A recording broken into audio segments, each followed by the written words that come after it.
Okay, thank you so much. So then I shall start this webinar.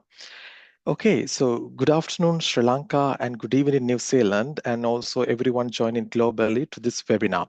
And this webinar in international carriers in the dairy sector, bridging global talent and industry expectation, focus on understanding how the global dairy industry operates and what international employees expect and how motivating professionals can position themselves betterly in the competitive and ever-evolving landscape of the dairy sector.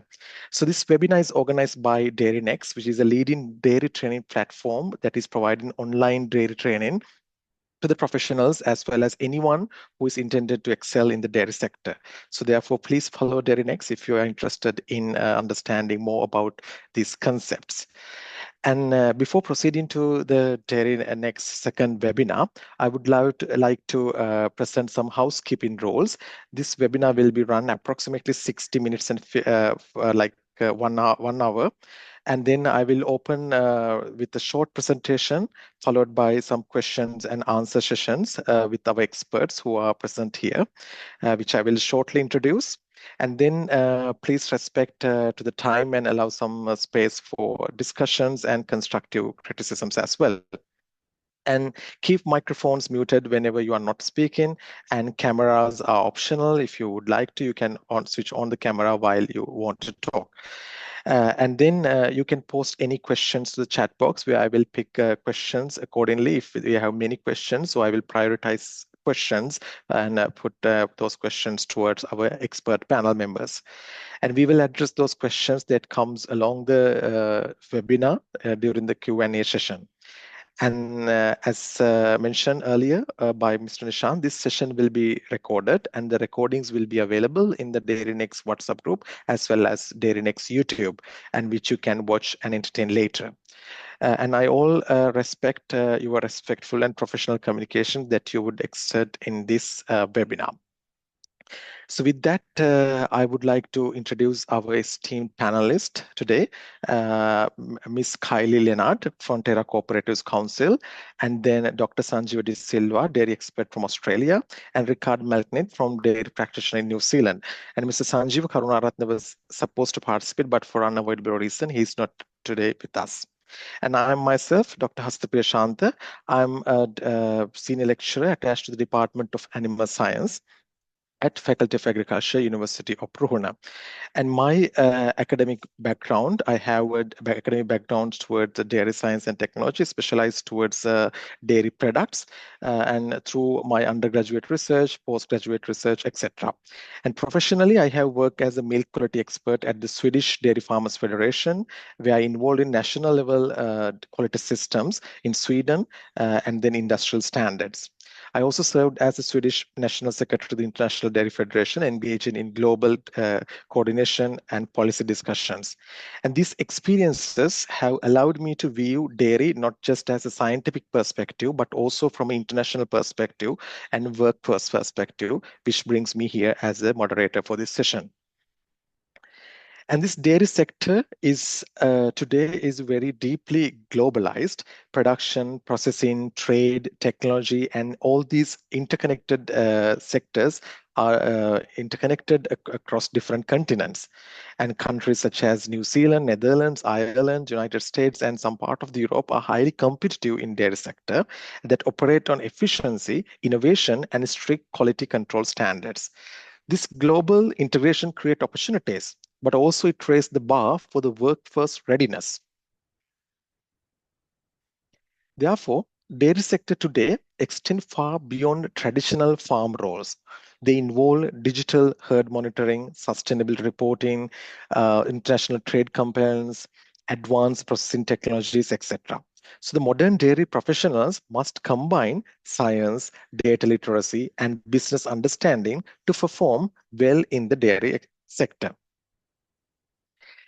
International employers consistently emphasize that academic excellence not only sufficient to be excel in the dairy sector. They seek professionals who understand commercial realities, cost structures, sustainability frameworks, regulatory environment, etc.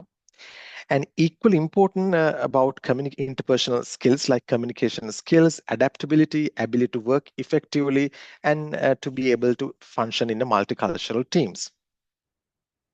So therefore, to survive in the dairy industry, all employers need to focus on efficiency. They need to be able to use new technologies and also need to be smarter and work in practices to save time and money. So by doing this, labor efficiency can be achieved to contribute to the overall economic performance and competitiveness of the farm. And then as a human capital, it is very important that this one is put forward to get the animal and technological inputs in the best possible way at the dairy farm. In a research published in Journal of Dairy Science, one of the leading peer-reviewed international journal in our field, highlight that labor efficiency is fundamental driver for dairy farm productivity and economic performances. And this study identifies that work practices and technologies directly influence how efficiently labor is used in dairy operations. Improvements here can reduce labor hours, lower production cost, and strengthen the competitiveness of the laborers in the dairy market.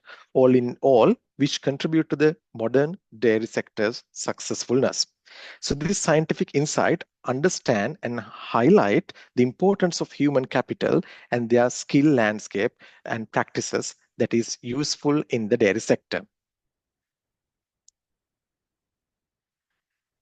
So many graduates possess strong theoretical foundations, yet they may lack exposure to commercial operations or financial decision-making process that is needed in the dairy sector. This dairy industry is increasingly driven by precision systems, carbon matrices, cost efficiency models, and preparing international careers therefore requires deliberate skill development beyond the classroom or academic training that they have had. So therefore, today's webinar aims to create this clarity and realism to fulfill this gap. We want to understand what truly differentiate internationally employable candidates and how explore available pathways and identify how students and institutions can better align with global industry needs.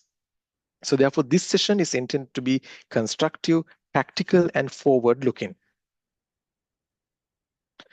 To begin our discussion, I would like to invite our panelists to reflect on one key question that we will be touching in every aspects about our discussion today.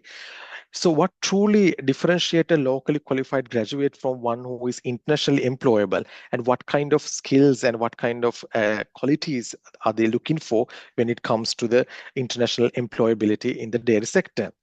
So with that, I'm pleased to invite to our first speaker, first panelist, who will be having a short speech first, and then we will deep dive into this question in together with all other panelists. So first of all, I would like to invite Ms. Kylie to start to share your opinions and thought, some inspiration and perspective about the New Zealand dairy sector from New Zealand dairy employers' perspective.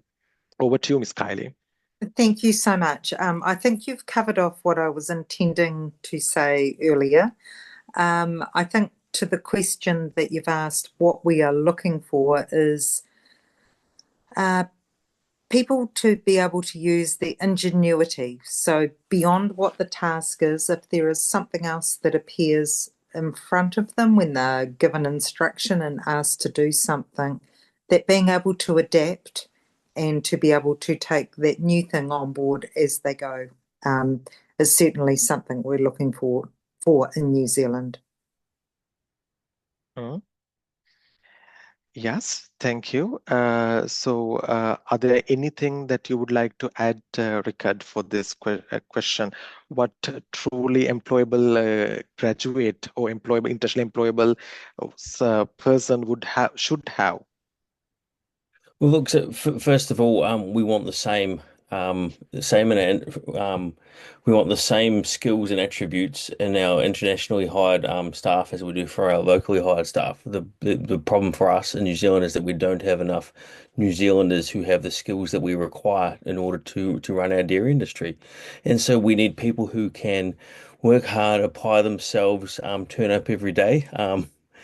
consistently is probably the first thing. But we really want people as well that can actually that are willing to learn to follow the systems that the farmers teach them. Because look, every farmer has something that they're really passionate about, something they like to see done really well, and they've got certain systems in place in order to achieve that. And we also have, regulation that we have to follow. So we need staff that can consistently apply the standard operating procedures that we've put in place. Because in New Zealand, we have as farmers a duty of care to our livestock.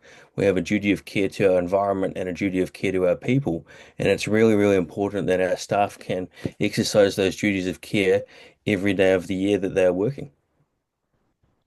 That's very true. So all the employers who are employed at New Zealand dairy sector, so they should have ability to adapt to the local context and follow the SOPs, and also have good care for the environment, people, and the culture. Since we are talking about that regard, from your experience, so what make foreign workers? So now when we are thinking about foreign workers, and not the one who are living in New Zealand, so those who would like to arrive to New Zealand, and what kind of qualities and from your experiences, what kind of qualities make foreign workers so different from the New Zealand dairy workers? Well, they've usually got quite a bit of experience overseas. That's part of what qualifies them to be able to come to New Zealand on a work visa. And so often they will have some good ideas that they can share with different ways of doing things. And look, we really encourage any employee to actually share their ideas. In New Zealand we do have quite a flat sort of a hierarchy in that respect, where we don't, there's no one who's the boss, and everything that they say goes, and they don't like anyone else to talk. We like our staff to be able to share their ideas. If they've got a better way of doing it, we're interested in potentially adopting that. That said, it is still the employers, that does have the final say in that respect. Probably the other really big thing is, when we do have foreign workers come to New Zealand, it's important that they can adapt to our culture and adapt to the workplace, so that they are happy and so that they fit in well with the other staff. And so it's important that they do make a really conscious effort to fit in with the team and to fit in with the culture of the team, but also that they're prepared to communicate with the employer in particular if they are, if something isn't how they would like it, if they're homesick or whatever it is, because ultimately the employer really, really wants to see them succeed on their farm and in our country. So yeah, we welcome in any sort of feedback on how the employer is feeling, and we'll do what we can to sort of help them fit in. Yes, thank you so much. So the key word that I catch from your excellent explanation is adaptability, what matters the most here, because how they adapt to the hierarchy that is exist in the New Zealand dairy farm context, and how they adapt to the workplace culture, and also in culture in general in the New Zealand dairy sector. That is the key term here. How adaptable they are is the key role of determining their successfulness in the dairy farming sector in the New Zealand. So with that, I will proceed to the Mr. Sanjeev, Dr. Sanjeev. So do you have any idea, any comment on this one? How a foreign worker can be more successful? Because you have been also a foreign expat that migrated to Australia and now successfully established in Australian context. Could you please start with a short background about yourself, and then present about how a foreign worker can be successfully established in Australian dairy farming sector? Yes, thank you for adding me into this chat. Yeah, I just graduated from Peradeniya, yeah, and then after that, I worked for 4 years in Saudi Arabia, one of the largest dairy company, which is called Al Marai. Then globally, I traveled around there, and we did some project in Sri Lanka also by importing animals from New Zealand and from Australia. And after that, I moved to Australia, and currently, I'm working for the Australian government, uh, agriculture department. Mostly, we are doing now auditing and verification. So we are set up on animal welfare, ethic, and our products is which is compliant to the export market. And the things that I work in Sri Lanka and Australia, so I know that what is the gaps mainly is that as Richard said that the system here in the Europe, New Zealand, Australia, we have a flatter system. So there is no matter that labor can bring the ideas to managers or supervisors. In our countries, it has always a hierarchy which brings the ideas from top to bottom. That is not a matter. That's not the factor in here. So we should, or any worker come to the Australia or New Zealand or Europe countries, they should not consider that hierarchy which they have been felt at Sri Lanka. So they should openly speak, communicate with the farmers or owners or managers or supervisors. So their ideas is always matter. Always bring the values to their ideas. They will appreciate that always in there. And secondly, that when we are moving to here, we have to work in a system, as he's mentioned, because SOP is the must factor, because we have to follow the standard procedures. Food safety, public health is one of the biggest concern in this society, which is neglected in Sri Lanka. For example, having antibiotic in milk, which will cost a big loss to the farmer if we didn't communicate by milking accidentally a red taped or the antibiotic treated animal. So the communication is a very important thing, and bringing that information to the farmer too, then he can get an idea and he can work on to prevent the damage further. And the other factor is the safety. When you are working, you should not put your things into your safety is of very important matter in here compared to my own country. So that's also one of the things. If you are willing to come to overseas, just to understand about the animal welfare also. Our Animal Welfare Act is 1907, which was established in colonial time. And many times that people try to bring to change the Animal Welfare Act in Sri Lanka, but didn't succeed. So I'm saying that the animal welfare things, animal ethic is also very important factor into our market as well as our livestock in Australia. So that's also one of the factors when you are coming to this country to work. I stop now. If you have any question, please ask so then I can clarify further, Hasita. Yeah, thank you so much. So the key takeaway from your highlights is that the culture, adapting to culture and communications is a key skills that one who would like to excel in the dairy career in abroad need to excel or master.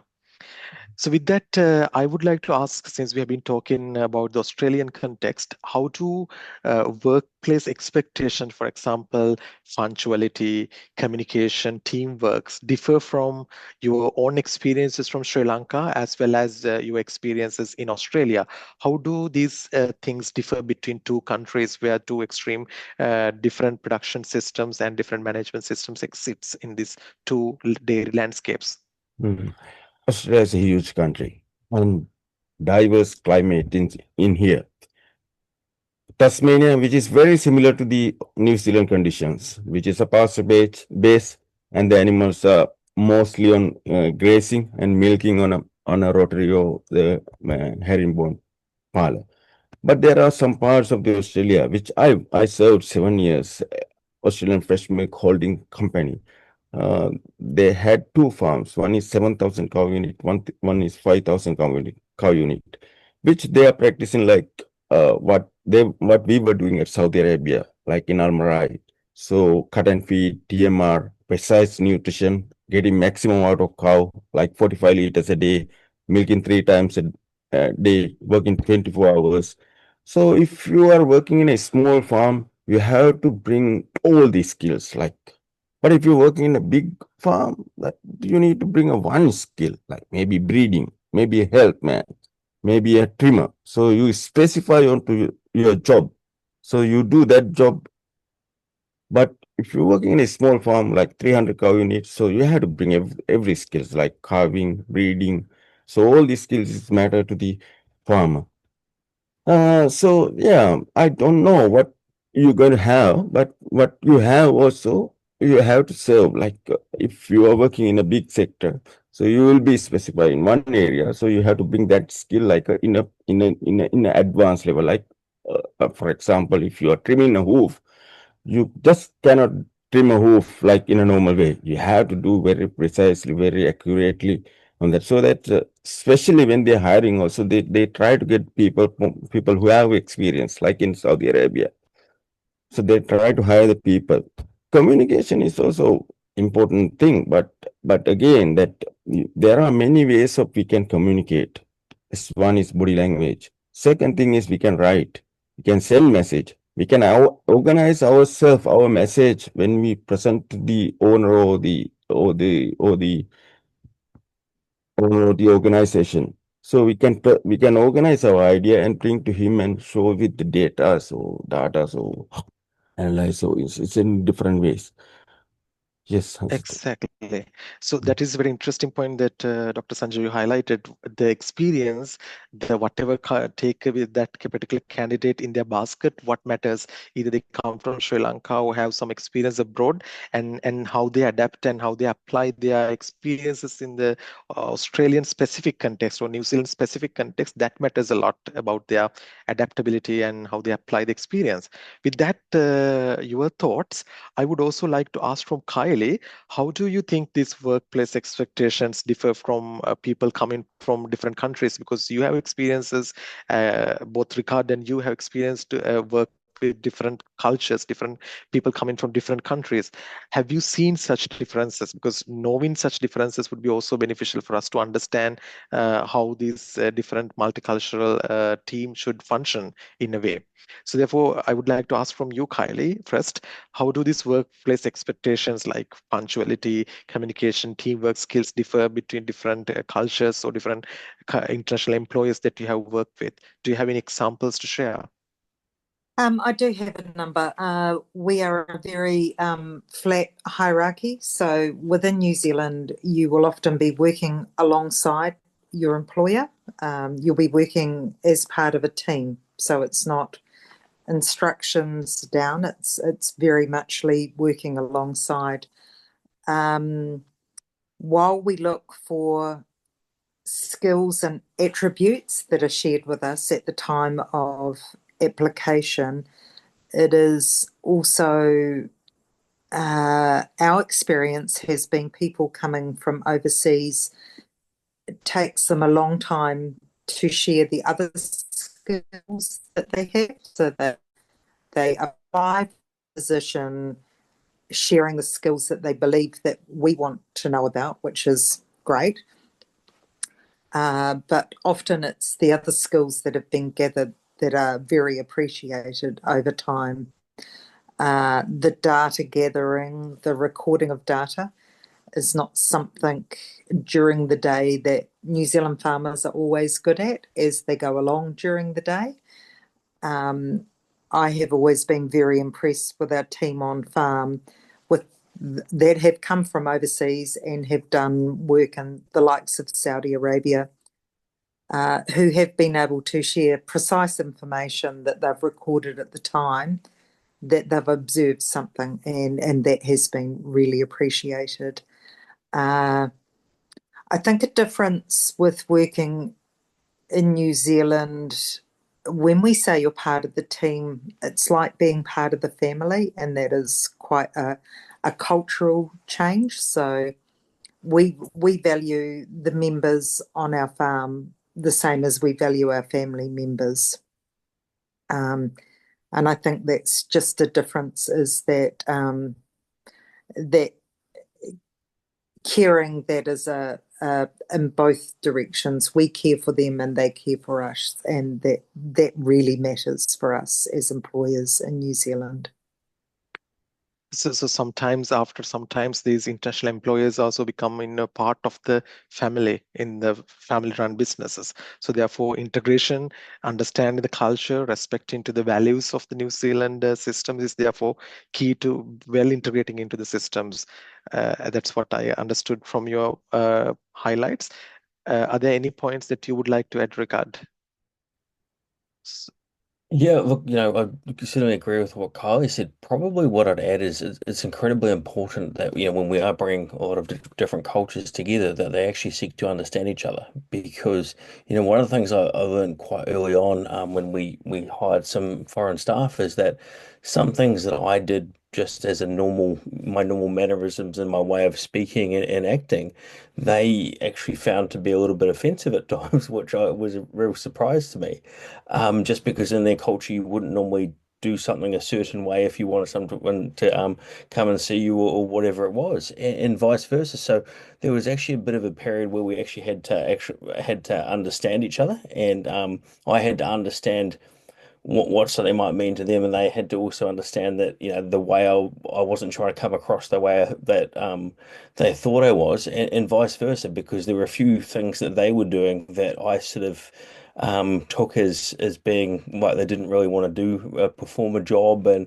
a few other things like that. So there's a little bit of time that you need to spend understanding, the different cultural backgrounds, and the different triggers that come from that. Yeah, so that is a very important point. As an employer, it is very important to understand a little bit of the cultural background of your employees as well, to match them initially well, and then have a very good transition into the New Zealand dairy sector, which is very good. And then having talked about Kylie, having talked about data gathering, management of data management, so such non-technical skills like problem solving, data recording, and taking initiatives, and those are quite valuable according to our understanding. Do you also believe that those non-technical skills are quite valued by employers as you? And in that case, how do you look into the employees coming from the international background? Do they also possess these non-technical skills as sufficient as needed? Or do they need training after they arrived, or are they very much skilled in catching up these essential non-technical skills over that very quick time?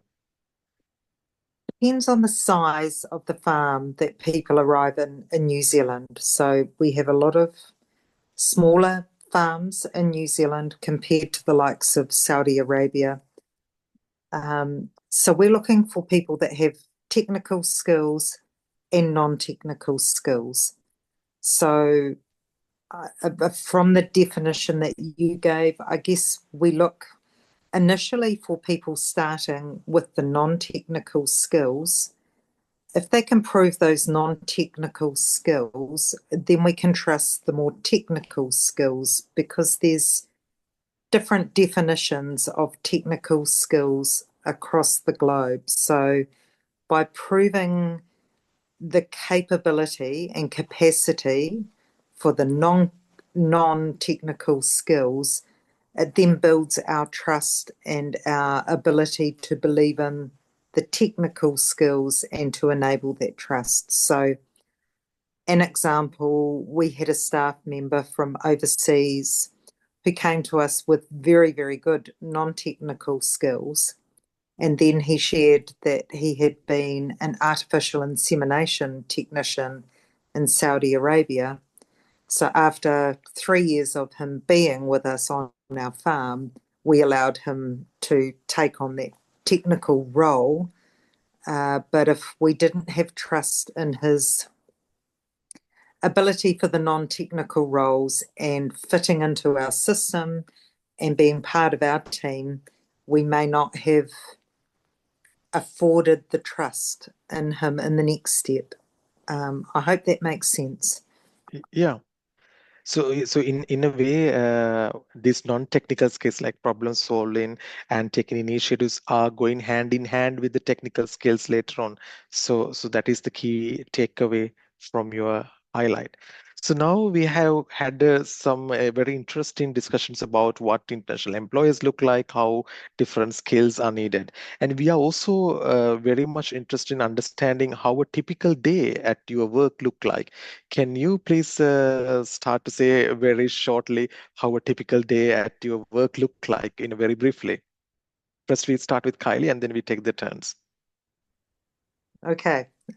So for us on our farm, we have a term called cups on. So that term relates to when we will start putting the cups on the cows in the parlour. So if the cows are a long way away, it might be a much earlier start. If the cows are close to the parlour in the field, then it will be a shorter time. So in New Zealand, we have a term called 4:31. So that is kind of a farmer get-up time. That means going out generally on a motorbike or a vehicle and releasing the cows to come into the milking parlour to be milked. Generally, for our farm, that's about 1 hour and 40 minutes. Milking time, and then a clean-up time of around about 20 minutes. So all up about 2 hours. Then home for breakfast, generally another 2 hours of some farm work after that, and then a lunch break. Breaks are unpaid for our team, and then back for another hour of work, another hour break, and then we start the afternoon milking routine, which is another 2 hours. We aim to have everybody home by 5:30 in the evening. And on our farm, we have a system which is 9 days on and then 3 days off. Okay, interesting, and it's very intensive job as well, which is very hard and of course well recognized. And then Ricard, can you also added on how your typical day would look like? Anything else to add on what Kylie said? Or else do you have a different type of working day or working routines at your workstation? Look, it is very similar to what happens on Kylie's farm, but I'll just probably expand on the work that is done in between milkings. This can be anything from fixing fences to spraying or controlling weeds to feeding out, so driving a tractor. Sometimes you might be mowing a paddock and making some silage. There are all sorts of jobs that you can wind up doing during that time. On some bigger farms, you often you don't milk every milking, but on the smaller farms, it's more likely that you will.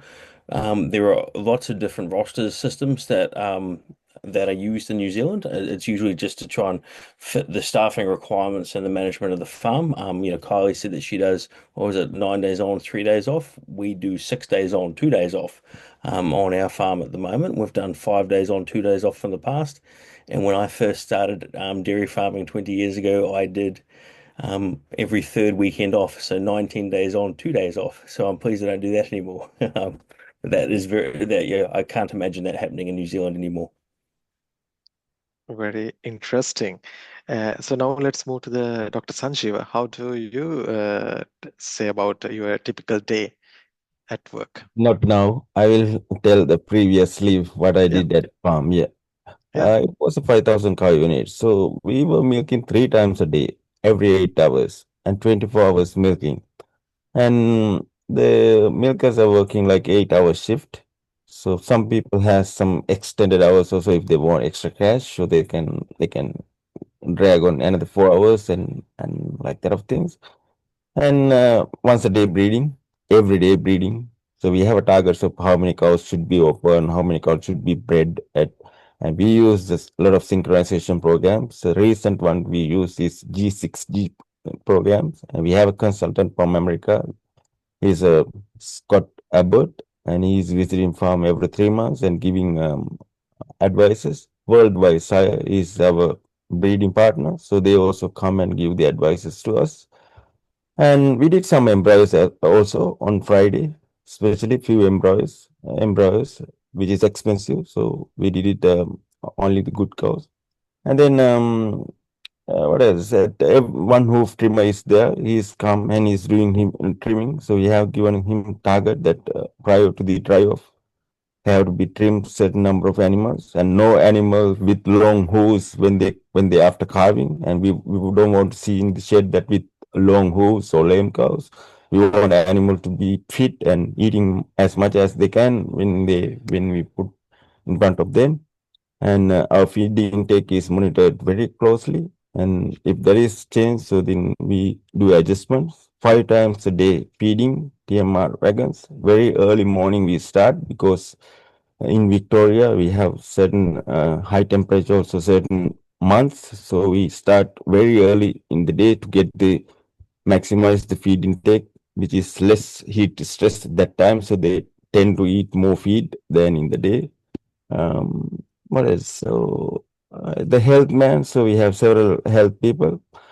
Most common surgeries that I did, like, we had LDS and RDS. So we were doing surgeries on that to correct them. Displacement of abomasum, I was saying that, and few cesarean also because of the embryo that we use, big calves. Uh, Apart from that, multinational peoples like different nationalities, Kenyan, Sri Lankans, Indians, so many different nationalities were there. Yeah. Yeah. Sounds interesting and very important task you have been engaged in previous task. So now, since we are talking, I would like to also hear you are Sri Lankan, and of course you once migrated to the Australian dairy sector. And when you are migrated and when you are newly established in the Australian sector, what was the biggest challenge that you faced being a foreigner in the Australian dairy sector? What was the biggest challenge you faced? Firstly, that's communication because I couldn't understand their English. They speak very, very fast and, won't grab everything what they say, and they have slang language also. So once you adapt to because they use the certain words, certain patterns, certain tones. So, once you hear more and more and more, so then you get used to it. But, when we are talking that important matters, carefully listen and get understand. If not, if you couldn't get that 100%, and then you ask repeatedly. So get that important thing. That's my like key thing. So the later on, you will realize once we working, then we realize, oh yeah, even their body language, even their language, so even the process. So we have a routing, so we can understand what they're saying. But firstly, that we had that challenge for sure for everyone. Yeah. Yeah. So the language barrier is a key barrier, and that of course highlighted some of the dairy professionals in Sri Lanka also.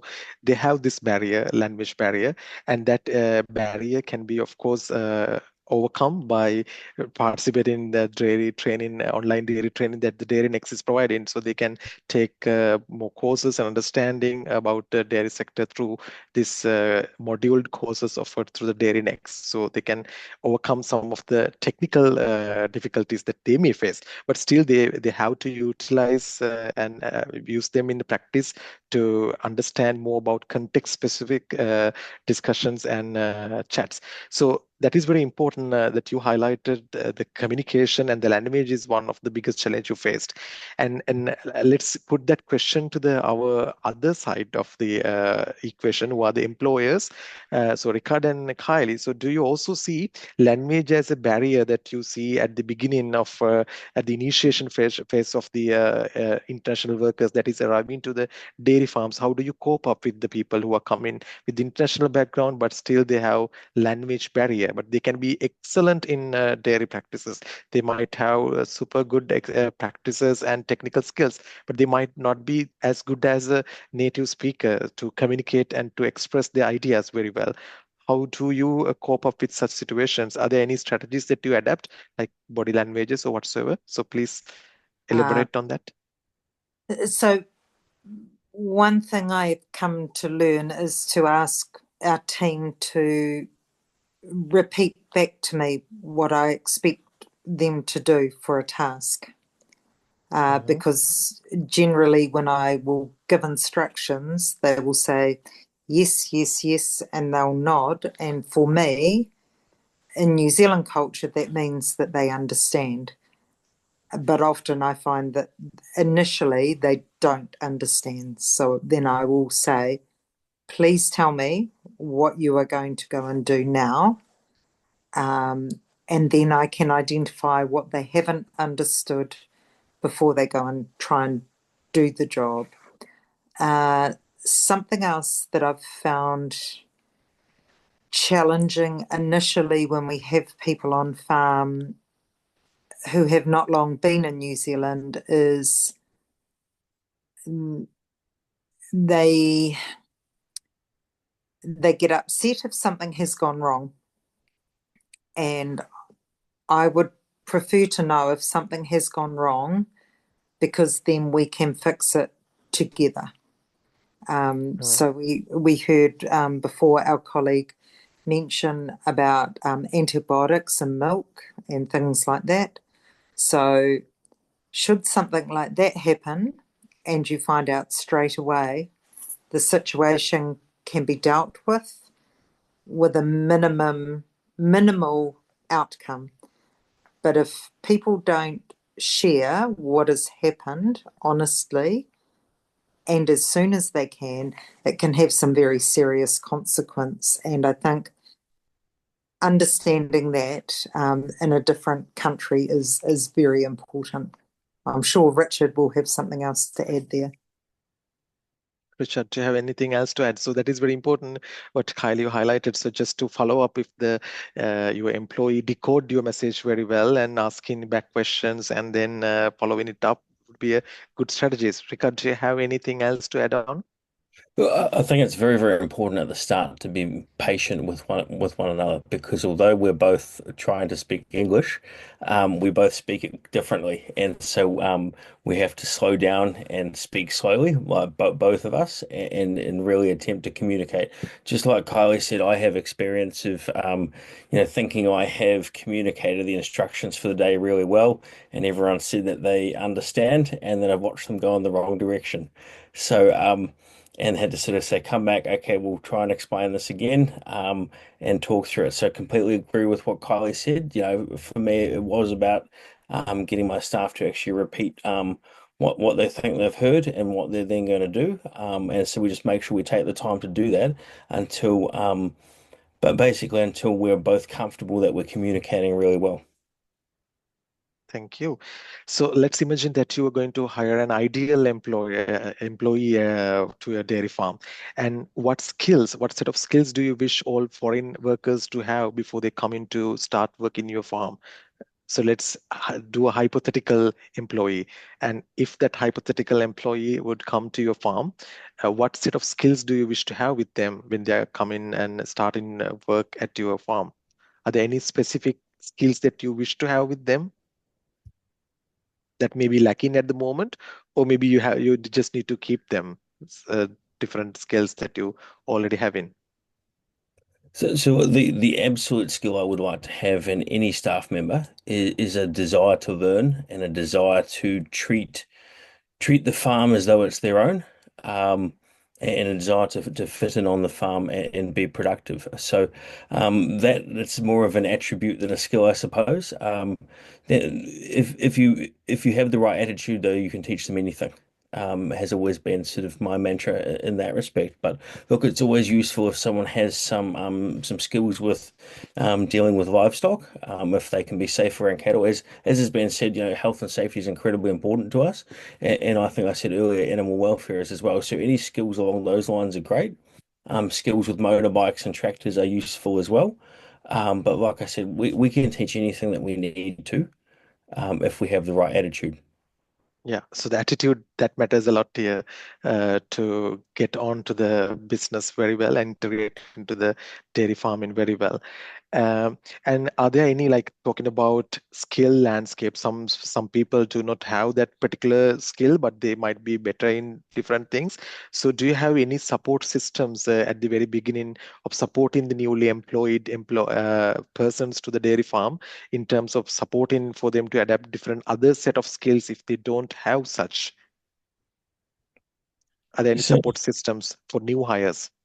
So within our business, whenever a new staff member starts, whether they are a New Zealander or from overseas, we will do an induction, and so we will teach them, effectively the basics of what they need to do on the farm, and then as we want them to take on any additional components, of their job, we will provide training in that respect to backfill any skill deficits that they might have. We also at times will do formal. We'll get our staff to do formal training. We have Primary ITO and the Dairy Training Limited are our two main training providers in New Zealand, and we often have staff members that are going to and doing courses there as well to improve their skill sets. Very good. Thank you so much for your insightful comment. So now I will ask one more question from Dr. Sanjeeva. Like, if there are any young and aspiring professional in Sri Lanka, and if they would like to prepare themselves for an international career, especially in New Zealand or Australia, what advice would you give them, or what kind of advice will you give them for such interpersonals who are living in Sri Lanka? Um, Or let's say in generally international employers before moving abroad, what yeah, kind of advice would you give? I think employers are the one who choose the employees. So they do an interview or they get a reference from a colleague or a different way. That's especially in the dairy sector, it's word to word, the by mouth to mouth is important because I recommend someone, someone recommends someone. So that's the way because it's a small world. When I come to work in Australia. So I met some people who work in Saudi Arabia also. So we were saying that always, oh, it's a small. So we love the dairy people also. I love it. It's my passion. I worked 23 years very hard, very honestly. I gave everything that I can. So that's also like, when you are working, firstly you have to think about who you're going to serve. Okay, your farmer, or your owner, or your organization. I should always think to give something rather minus 0.1, I would give some plus 0.1. So that will cumulatively that will give you effect. So that's how every day if you give a little thing that will matter in at the end of the season or at the end of the year. So that's how you have to think. Always, when you're working, when you're going around, you you work actively, you see things, you pass your messages, you think about your herd, you love about your animals. You should have a passion. Think about milking. When you're passing through the rotary, if you see a cow that is not milk, put a cluster and show your attitude that you're willing. You try to give something to the farmer who look after you, then definitely that the employer always will look after good employees. They don't want to leave their organization. They want to keep that good people into their organization. I think that Richard and Kyle will agree with me on that perspective. If you're a worker, try to give something. If you don't know, you can sharpen your skills by working with them, and they will teach you also. And yeah, that's my message. And again, that we don't discuss many things on what we need to do. Yeah, forget about that our hierarchy and come over there and sit and speak with them naturally and go with them and start slowly and show your empathy, show your kindness to the animals, and be safe yourself also because the health and safety things. And if you don't understand about the animal welfare, just ask from them because the culture in our and the culture in there is different because it's not like they have a very regulated system to control the animals. We have a very like a religious thing to control them. Because there's no act properly in our country, but there's a very protective act in these countries. So farmers or anybody cannot do anything. Like they have to follow that rules. So be with these rules because that end up with having severe penalties. As Kylie mentioned earlier, if you miss milk with antibiotic, if you identify at the farm level, the loss is only maybe milk, the amount of the milk in the vat. But if we send to that processor, the loss will be huge to the farmer because they have to pay that bulk tank amount of milk. So it means a huge fine to the farmer. Having antibiotic is like a very big nobody doesn't want to hear that word in the so also like you think about where you're going to work, what you want to think, and then you can come with that ideas. And especially after this meeting also, if someone willing, so I mean we as much as what we can help them to get adaptation to if there is any need, will help. Yeah, we Yeah. have to help. Yeah. Thank you. So the key takeaway is that it is very important to have good relationship between employer and employee. So they support new employees to adapt and acclimatize to the new working environment. And then also, as you highlighted with the antibiotic example, it is very important that taking early action as possible is quite important in order to keep milk quality up to the standards. So talking about workplace and adaptations and so on, Dr. Sanjeeva, do you see if someone coming to New Zealand or Australia, for example, what kind of working culture differences that they have to experience or not? Have you any experience to share, like any shocks or any surprises, wow factors that you see between your culture that you were used to in home in Sri Lanka as well as once you arrived in Australia? What workplace culture shocks or wow factors you observed? Before that, Hasita, I would like to add the other thing also because Yeah. the food safety also one of the thing. Like the food Mm, is not only milk, the meat also will be a food. So if a cull animal, they cannot sell with a cull animal without easing the withholding period or export slaughter interval if they're exporting that animal or if they're exporting that meat into the other countries. Export slaughter interval is which is higher than the withholding period. So it's, I mean, very strict regulations is there. So think about that also. So beside on that, then I'll come to your point. You were saying that the people, what sort of experience that I had, what sort of shocks that I, yes, we had like, when we come to, it's a completely different environment. So, I mean, you have to find your own way. And especially in Sri Lanka, when we living in there, we like just bound to each other, helping and the little personal matters. So we didn't care much. But in here, yeah, I mean, the society has, I mean, in the system here is 20 years ahead from us. So they have the human qualities, values of the society. So you have to respect the society, respect to the people, respect to the culture, respect to the rules, especially when you're working in the road also. So, kind of this discipline, those things like you can learn by observing, follow the others, how the people, especially how the people drive. So like kind of I had like a difficulty because but but then by self, by thinking ourselves, so we can adapt to the system when we come to over here. And not only in the olden days, like we were living past, but now we using the AI also. We using the different platform. We can communicate at any times we can see face to face each other, even if you're far away from 100 kilometers away from your families also. But yeah, in those things, what yeah, that's other matters. But yeah, you can adapt to things if you're really keen, if you want to earn money, if you want to get something bigger, if you want to go up in your career. Yeah, that's that you need to think and you need to adapt to their culture. Their culture. It is very important adapting to the culture that we trying to integrate into. Definitely, yes. So now I will ask the final question to our panelists. So this question will be open question. Anyone can answer. Anyone can complement. So this question, I would like to share your reflections, your thoughts by taking an example.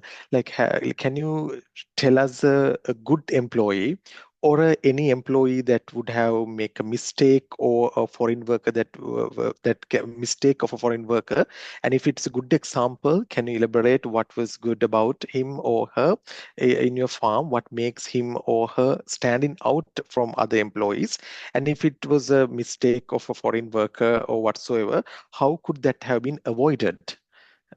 So this question is, of course, very broad. So I wanted you to share your personalized experiences about good and bad experiences that you have had with international employees and colleagues. So please go ahead. The floor is open to anyone to jump in. I'll start with one. Yeah. So a calf arrived in our calf housing Hmm. that was identified from a dam, and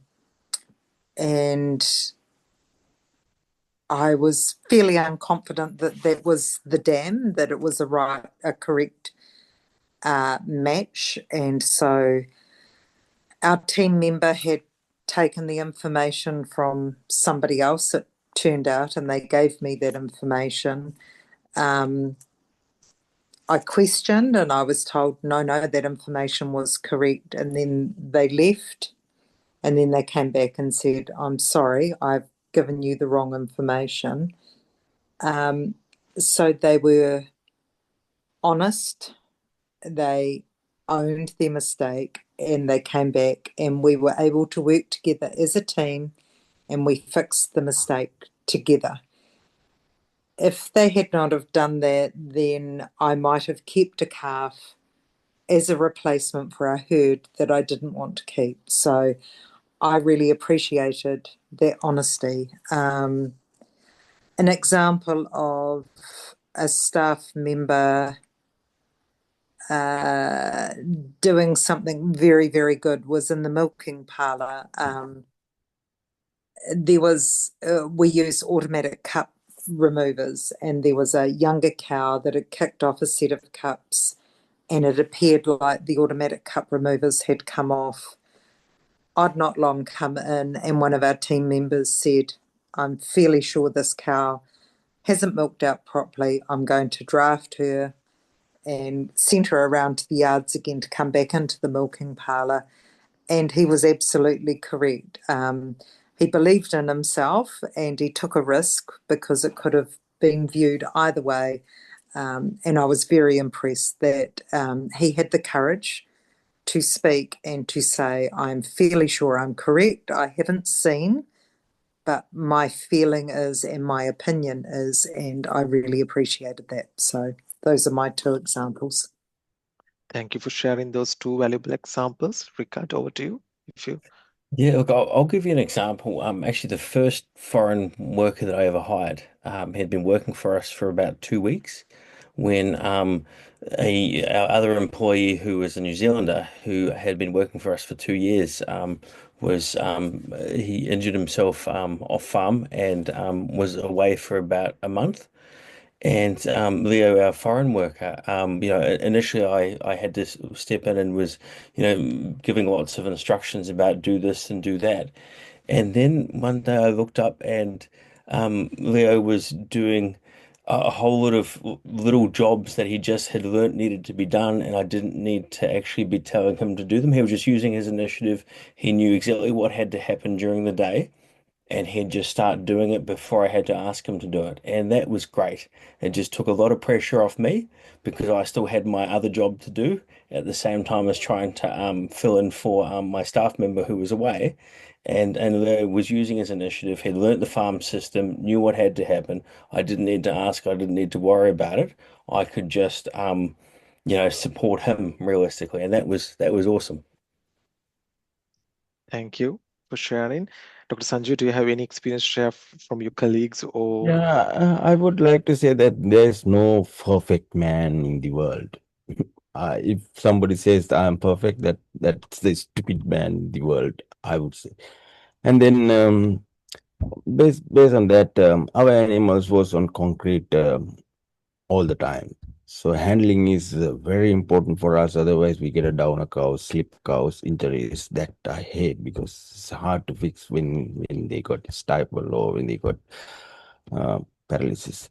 So the people always say, "Oh no, we didn't do it." I said, "Did you handle it?" No, they were like denying to say that, saying that we didn't do. But the yeah, when talking with them uh,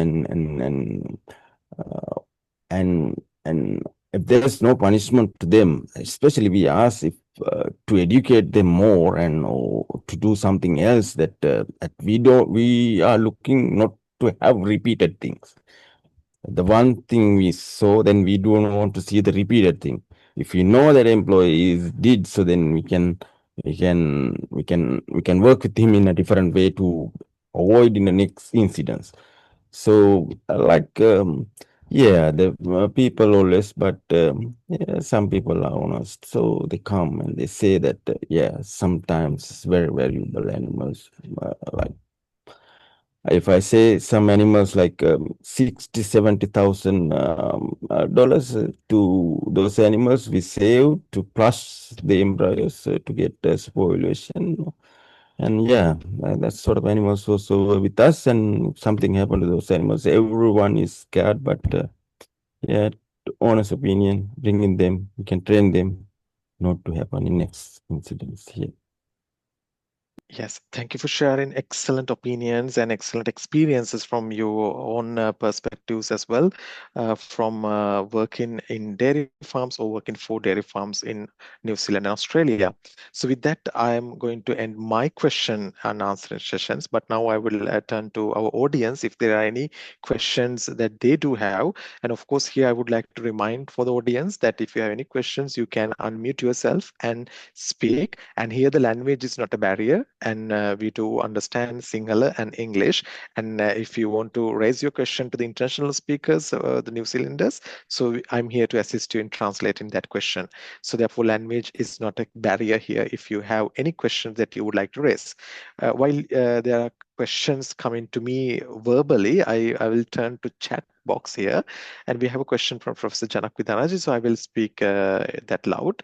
What aspects of workplace culture do foreign dairy workers struggle to adapt when working in Oceania or Europe? And we touched upon that to a certain extent. What workplace culture, what aspects of workplace culture do foreign dairy workers struggle to adapt? Anything to add by any panel members? Maybe just to uh, give a conclusion, probably, since we touched upon this question a little bit, a little while ago. I think sometimes our international employees, they get homesick for a while and then they feel like they're part of a team, and we have different ways of expressing our appreciation. So something we've come to understand as New Zealanders, some of our international people make us beautiful food as incredible gifts to us, and it's sincerely appreciated. It's not that I don't appreciate our international employees, but for me, doing something like providing them with a voucher to go and treat themselves to something is my sign of appreciation backwards. So just that there are different ways of showing your appreciation. So the giving and receiving, while it's different, it's still that gift from one to the other is showing that appreciation.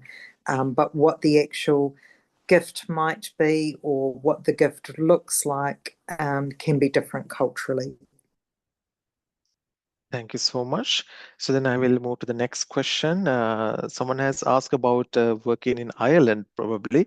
In this case, since we do not have any experts representing Irish dairy farming, I will reformulate that question to the New Zealand context.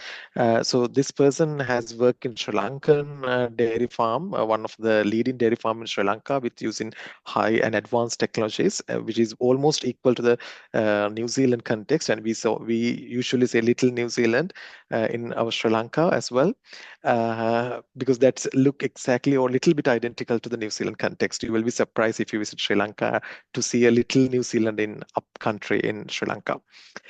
So that's just to give a background. So this person has such experiences, and he or she would like to come and work in a New Zealand dairy farm. Let's imagine. So now I'm replacing Ireland with New Zealand. What kind of qualifications are required for them to come and work in a farm? So to get a visa to come into New Zealand, to get a work visa from memory, you need it's either 2 years or 3 years of equivalent New Zealand dairy farming experience. Um, so yeah, you need to have farming experience and a suitable amount of it. Um, Yeah, in terms of other skill sets, I don't think there are any in particular that you have to have, but we covered quite a few that are sort of desirable to have. Like, being an AI technician is quite useful on some farms, but obviously experience around cows with tractor work, that sort of thing is also quite helpful. It really does depend on the employer. If we get it down into this more granular level of what a individual employer would look for, often what they're looking for is someone to fit a skill gap in their team, and they have particular jobs that they would want that person to potentially do. And so just because you don't have a certain skill, you might have another one that is actually attractive to a different employer. Thank you. Kylie, do you have any information to share and any information that you would like to share about if someone is thinking about migrating to New Zealand? Do you have any tips? We use an agency to help us. We are accredited employers, which is a requirement. We have to go through a legal process to prove that we're good employers to be able to employ people from overseas. Our biggest thing is attitude and the willingness to learn and to share and to communicate. Those are our biggest things. So we're probably looking more for values and attitude versus actual hard skills. I hope that makes sense. Thank you. So the next question, next question is focused to me, so I will answer to that question. So there's a person who have worked in Sri Lanka, in Lanka Milk Foods for more than 8 years, has bachelor's in agriculture, master's in food science from a reputed university, and then he or she has moved to Sweden and did a master in Sweden, and therefore asking from me about dairy farm feasibility of getting a job in a dairy farm in Sweden. So from my experiences over a decade in Sweden, what I would say, I'm not discouraging, but it is difficult. It is not the same as the New Zealand context because hiring a foreign employee, first of all, is very much restricted in the Swedish dairy farming context because those farms are not big as New Zealand context, and it is mostly 80 to 100 dairy cows that they do maintain, and so therefore these farms are mostly family-run businesses, and that is something that limit the number of employees that they keep in the farm. And as those farms are mostly automatic and robotic farms, so they need a very less number of employees. And on the second hand, as you may have, as you live in Sweden, the second and the foremost biggest challenge is the language. And now we have been talking about language barrier when we think about the New Zealand. That is the same English we speak in, but it's different accents and different slangs and different uses of English language. But now you are adapting to a different cultural context where they speak a different language, totally different language, not the English, but Swedish. So having Swedish language skills, therefore, a key to get into the dairy sector because without language skills, it is so hard to communicate. Although almost all Swedes understand English and speak English, they do not speak that at workplace. So they would love to you to speak in Swedish, and that also shows your well integration to the workplace because that's what we talk in the this webinar over the first half an hour, your adaptability and how you integrate. And imagine someone move to the New Zealand, you start and keep speaking Sinhala, our local language only, and that is same. Once you move to the Sweden, you have to speak the Swedish, and you cannot work in English outside of the academia. So if you are in the farm, so you have to speak Swedish. English is only for the academic context, and therefore language will be a key barrier to get into the dairy jobs in Sweden.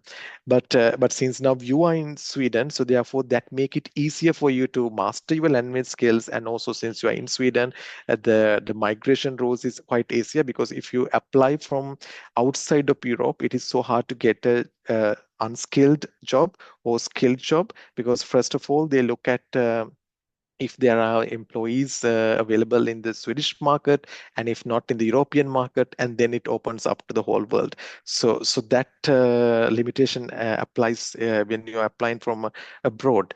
But if you are skilled labor and if you are in Sweden, the big picture change other way around, since you are within the Swedish borders.